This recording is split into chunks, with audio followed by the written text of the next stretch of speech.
This is What the Faux Travel Podcast, and this episode is all about scams.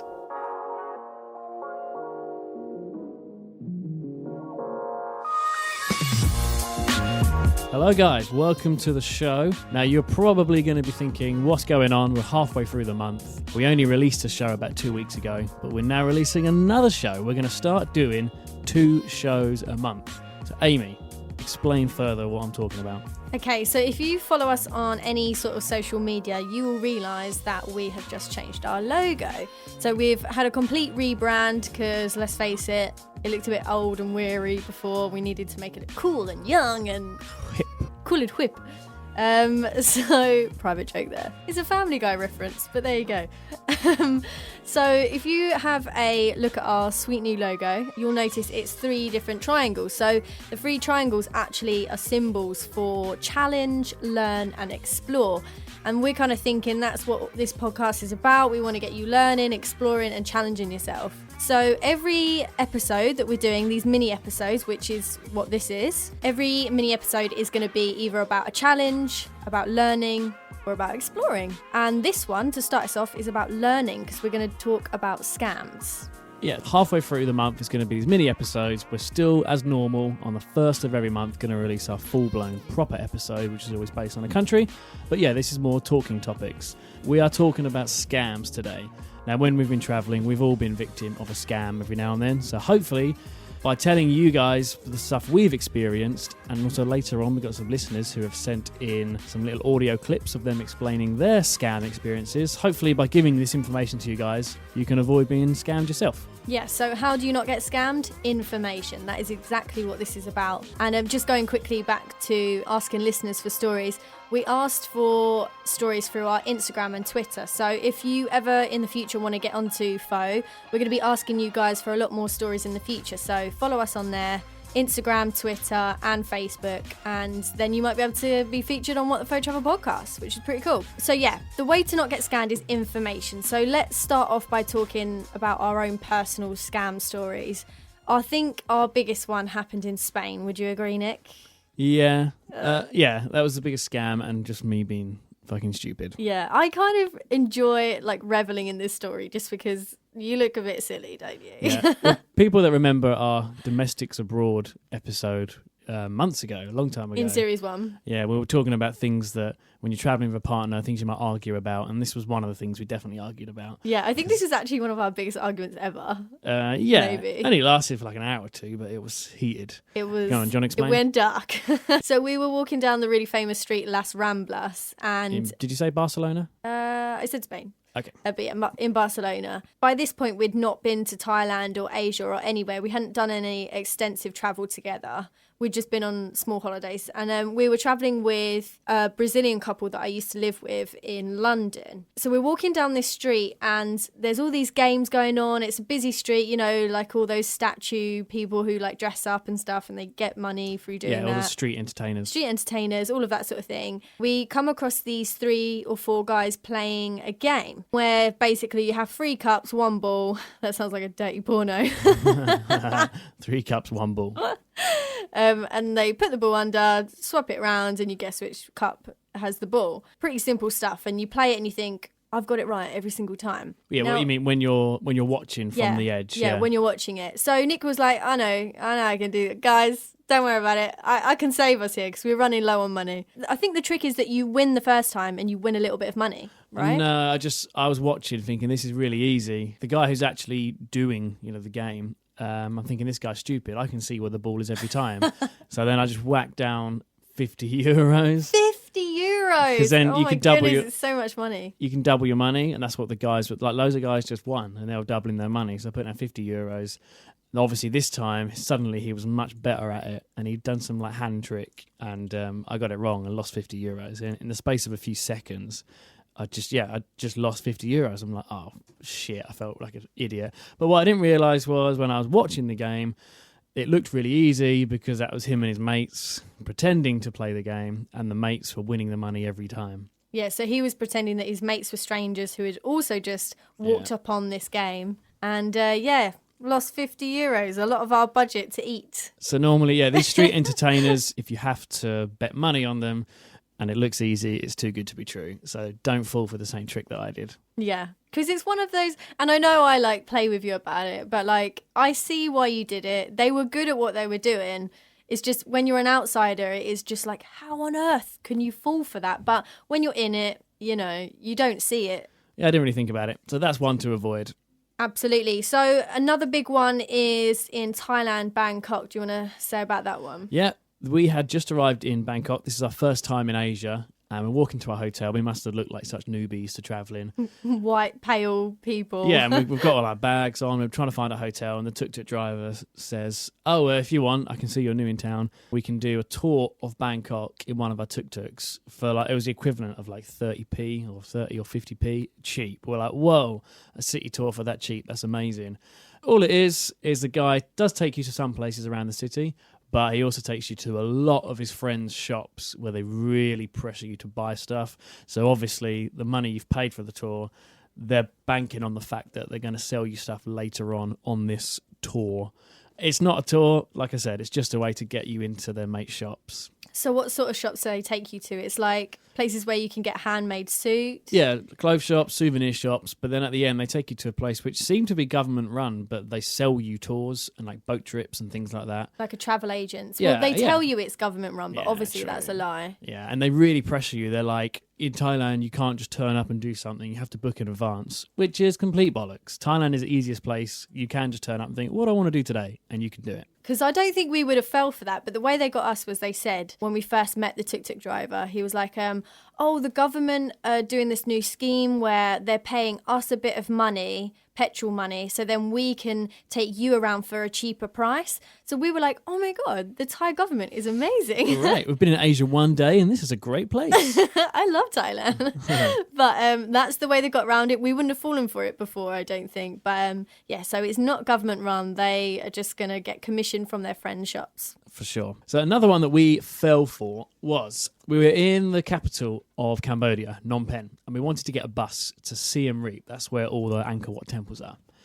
And our tuk-tuk driver took us from our hotel in Phnom Penh to the bus station, which, by the way, before I even carry on with the story, if you can afford it, fly to Siem Reap. The bus journey is horrible. It sucks. It really is. Anyway, our tuk-tuk driver said, I'll tell you what, I'll give your name to a friend of mine in Siem Reap. He'll be there waiting at the bus station for you and he'll take you to your hotel. And we're thinking, great, what a nice guy. So yeah, we gave him our names and stuff. And what he did, he phoned ahead, gave our names and our description. He described what we looked like to this driver in Siem Reap. And this guy turned up and he said, you're Nick Thompson, you're Nick Thompson. We actually thought, I don't feel right about this. Yeah, I instantly said, no, that's not me. Yes, so we're like, no, That's sorry. not He me. goes, yes, I know you. And he described us. He said, yes, you're both dark hair. I know you. I know you. You're He Nick described Thompson. the clothes we were wearing as well, which was quite scary. Yeah, and then he said, follow me, here's my car. And straight away then we're like, car, this is weird, because tuk-tuk drivers are everywhere. We would have been more comfortable in a tuk-tuk than a car.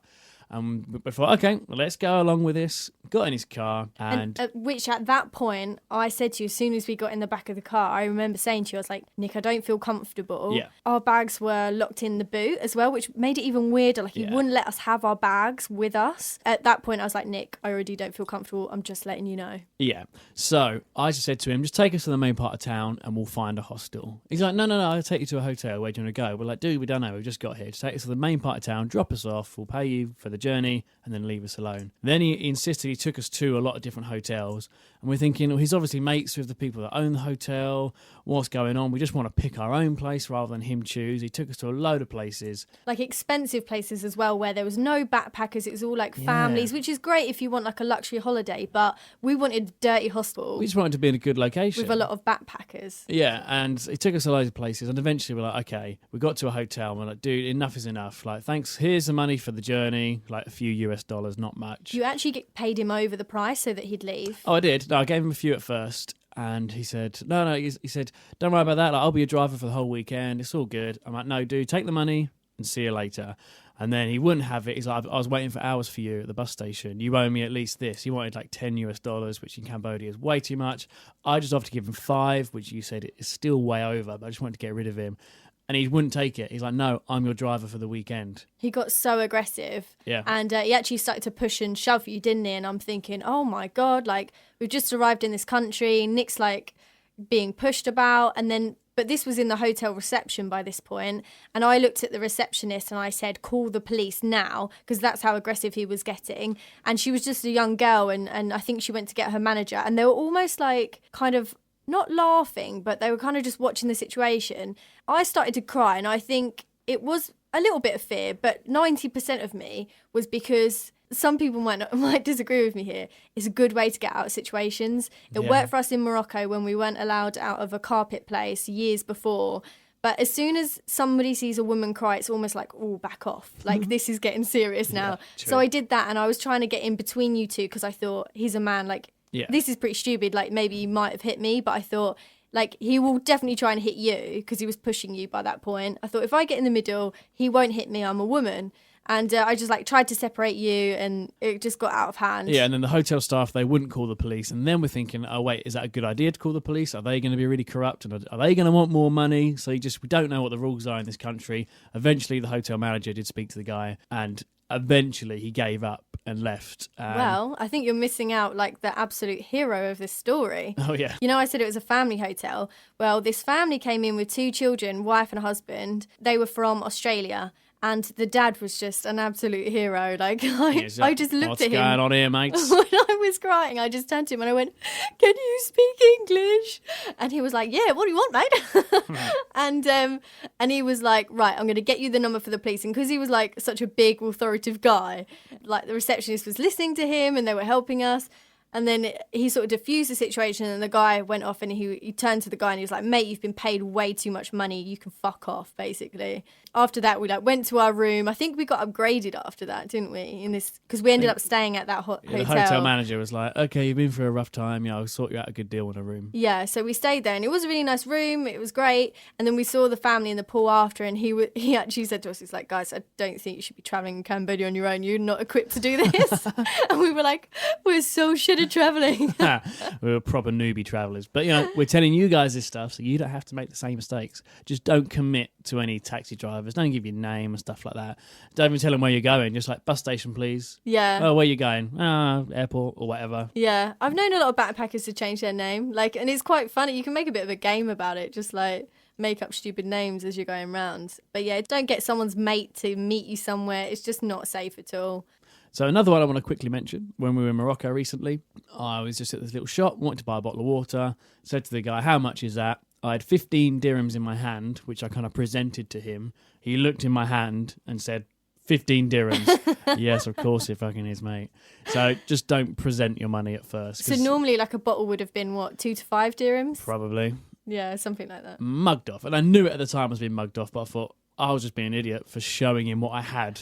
This is like my one thing, like when we're traveling, it does annoy me because if we've got like a bulk bit of cash out when we've just arrived in a country, you just love, like, I don't think you realise how much you show money off. So you'll get like a wad of cash out and you're just like looking through it going, oh, how much is this note? How much is this? And I'm like, Nick, everyone can fucking see how much money you've got in your hand. Put it away. Yeah, you are a bit weird with money, but probably for the That's right not reasons. Weird. Yeah, I think I'm just saying for the right reasons. Yeah. I think people will like spot you and then like you haven't seen them spot you and then they could follow you an hour later be like, mate, give me your wallet. Like I know what you've got. You can never be too safe. No, you're right. So like we said earlier, we asked for some stories through Instagram, Facebook and Twitter, and you lovely lot have delivered. So we've got quite a few good stories for you here of all different travellers from around the world as well. We've got some people in Shanghai, obviously some people from the UK, and we've got a nice little variety here. Australia as well. Yep. Even got a story all the way from the island of Jersey. Yes. There'll be some people thinking, what, New Jersey? I will explain later what or where Jersey is. Yeah. So here are a few stories that we were sent in. Hi, this is Robert Kelly from the podcast Travel Tape. So scams. I was 19 in Bangkok and I asked my tuk-tuk driver to take me to the Royal Palace. No, sir, he said. The Royal Palace is closed today. It's the king's birthday. But it was just my luck because this also meant that there were big sales all across the city. So we headed off to a craft shop that he recommended and somehow we ended up looking at gems. Black Star sapphires. I knew a sales pitch was coming soon, but I didn't realize how much I actually wanted to hear it. It wasn't buy these things, they're beautiful, they'll make a great souvenir. It was buy these, go to Malaysia, and you can sell them for 3 times what you paid for here. Now, of course, my brain should have been telling me, run, run. but instead it was saying, hey, maybe, let's take a gamble here. If it works, you can keep traveling for as long as you like. So I spent around 300 US on, of course, what was just glass. And then I went down to Malaysia, to Kuala Lumpur, where I actually live now. And the Indian jewelers there just kind of had a field day with me. Every time I walked into the shop, I told my story. They would tell me, oh, we have enough Black Star sapphires here, but I'm pretty sure my friend down the road needs some. And pretty soon I realized this was pretty hopeless. I went back to Bangkok and I demanded to speak to the owner of the gem shop. I was led upstairs to a large room, and I met an older man there sitting behind a big polished teak desk. And on either side of the desk were about 10 young men in white shirts with sticks in their hands. So the boss, or whoever he was, listened to my story and kind of smiled, kind of smirked, and then he gave me his own advice on how I could still make a profit on the sapphires. There wasn't much else to do but thank him and then leave. Lesson learned. If anything ever looks too good to be true, yeah, it really is. Hi, this is Kim Lorimer. I am a backpacking enthusiast. I live somewhere between Australia and Scotland, mainly Scotland. Anyway, my story. I decided that Morocco would be an awesome place for my first proper solo adventure. Yeah, like most people do. It was great, if difficult. I had been told by my fellow backpacker pals to just go on and get the henna, then the henna brigade will leave me alone. So I did. I kind of wanted it anyway, and for the next week I wondered why everyone knew my name, that I was single and headed to Essaouira, and then living in Scotland. It turns out it was written on my arms in Arabic. Talk about screaming easy target. That lovely little lady getting my whole life story was putting it on there for the whole world to see, luring me in for every target, every little trap for the rest of my trip. However, plenty of fun memories and a great place to visit. Hello, my name is Ryan Sanim. I'm from Wales, UK, but I grew up in Mauritius. So yeah, this is how my mates and I were scammed during our backpacking trip to northern India this January. This happened in Delhi and we were actually scammed twice.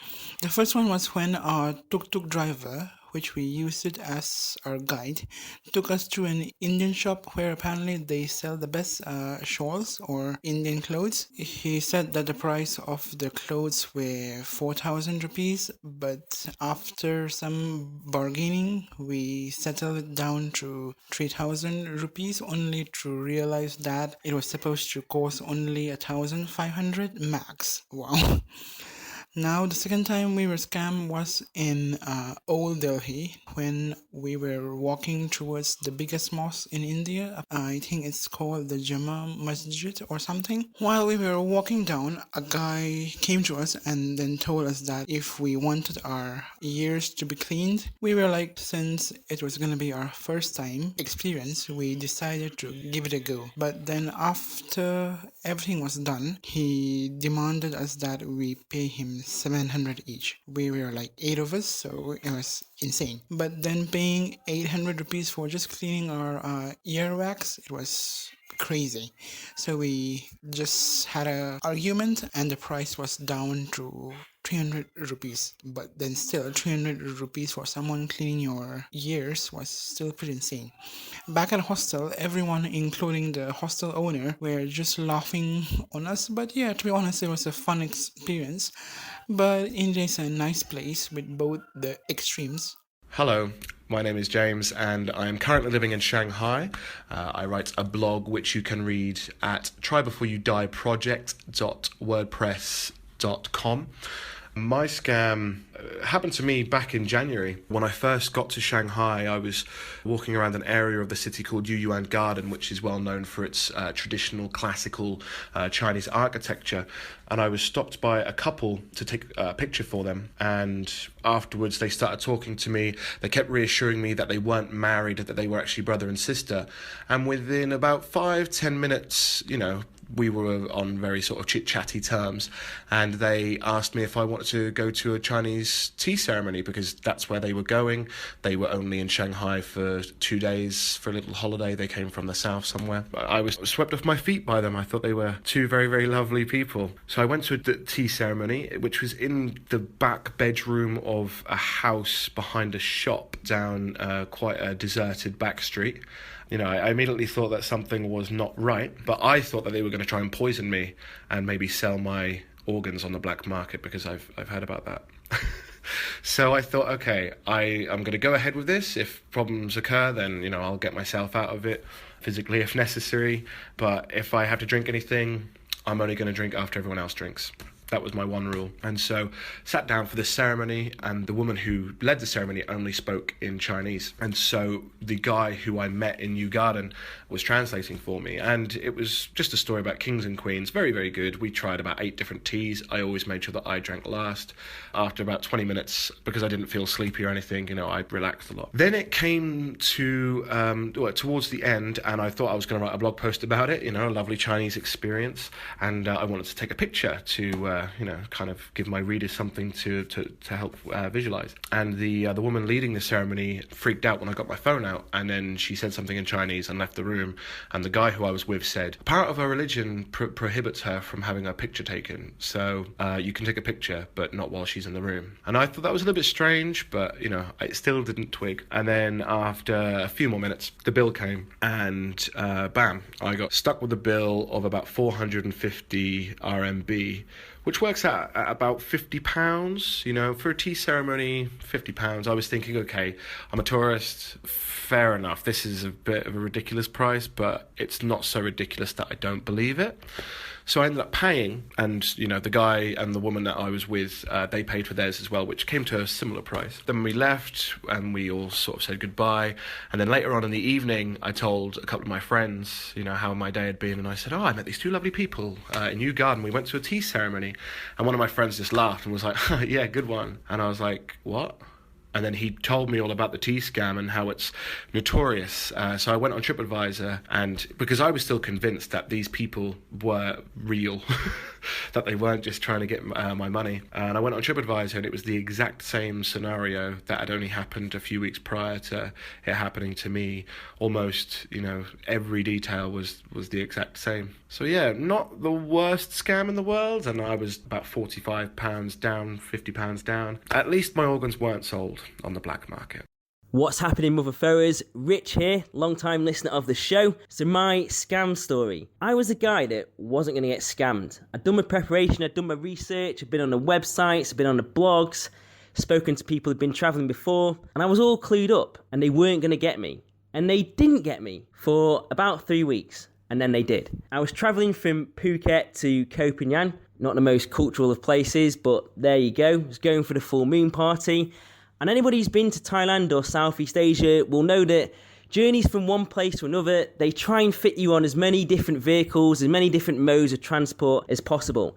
And this journey was no different. It was 3 minibuses, 1 coach and a boat. So we just finished the 3rd minibus journey. We were waiting for the coach. And there's this Thai guy, and he's getting backpackers to follow him into a building. Then they're all coming back, and I see him go to people on their own or people in pairs. And eventually he comes to me and a friend, and he says to us, can I speak to you guys in a minute? Will you follow me? So me and my friend go, yeah, sure, no problem. We follow him into this room, and he says, right, when you get off the boat in Koh Phangan, how are you getting to Hat Rin? So Hat Rin's where the full moon party is and where everyone stays. That's on one side of the island, the boat comes on the other side of the island. So he's saying to us, how are we getting from the boat to Hat Rin? And we say, oh, don't know, probably just get a taxi. And they go, oh, there'll be no taxis. There's so many people coming off the boat that all the taxis go straight away and you'll be stuck. And me and my friend thought, oh no, well, what are we going to do? And they said, well, we've got this bus that we can sell you some tickets to, and we'll give a special price just for you, discount because there's 2 of you. Me and my mate thought, oh, wow, that's amazing. We'll take 2.